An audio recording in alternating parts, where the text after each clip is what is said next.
Hi guys, so now I'm here with Vince of Aspen Comics. What is your role in Aspen Comics? I am the editor-in-chief. I'm also the vice president, so yeah, I'm the guy who kind of you're pretty helps. important then. Yeah, you know, I delineate all the books and make sure that we creatively are staying on the right path. And you know, if you know comics, you know editorial basically can cover a gamut of things. Basically, it's getting the projects together, making sure the books come out, and getting the books on the table.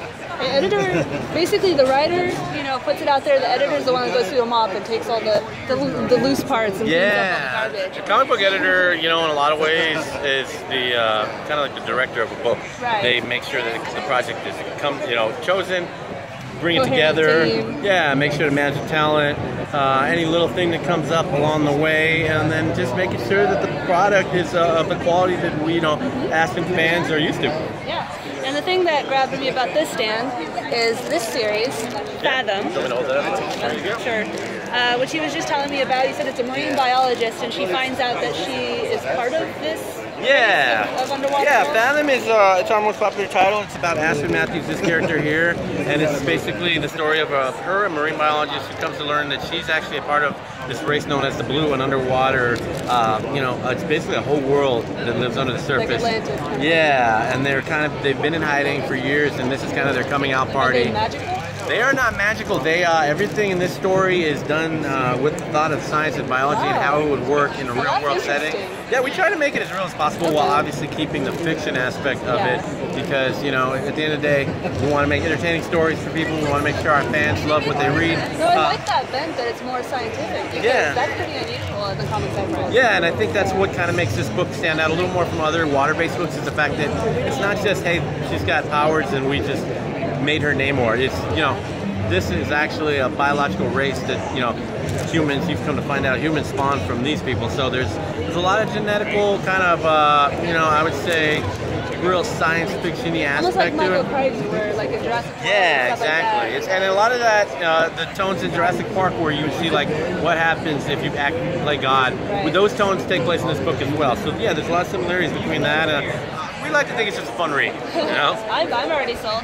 And then the second thing he was telling me about is, this is the definitive edition. Yeah. Soulfire, which he said is set in 2211. It's a very futuristic tale. It's we like to call it a sci-fi fantasy. It's about a young boy who comes to learn that he's the catalyst of this age of magic that's coming back into the world. And there's these forces of technology that are kind of at odds with magic. So there's this big war in the book between magic and futuristic technology, and it obviously leads to some really fun, exciting, different elements that come together in this story. I'm guessing there's a lot of teen angst too, since he's he's got this girlfriend character, and he's still a teenager, so there's a lot of elements that are relatable to your average kid or people that are just reading it. That, just hyper realized. Yeah, basically anybody that was a teenager can kind of relate to this story.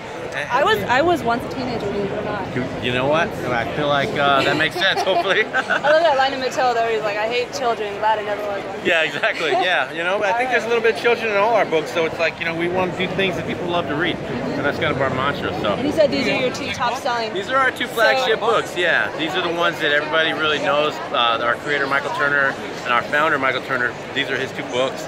So yeah, everything kind of streams from these two titles, but we have plenty of other things for everybody. Tell me a little about Michael Turner. Was he an artist before? Yeah, Michael Turner, if you weren't familiar with him, was a big cover artist in the early 2000s. He worked on Identity Crisis for DC. He did a lot of the Marvel covers for the Civil War crossover, which actually is coming back now in the movies. So he was a really big artist at the time, and he kind of wanted to do his own books. He created Witchblade for Top Cow and back in the day. So when he started this company, he brought along his top book, Fathom, and this was the first release that he did with us, Soulfire. And from there, it's just been a long road of really great stories. I'm excited to read it. Yeah, I'm not lying. I really am excited. I really hope you like it. I think you will, and I appreciate you checking out the stuff. Yeah, and again, it's Aspen Comics. I assume it's just Aspen Comics. Yeah, actually you can check on the middle of the banner. There's the two links if they want. All right.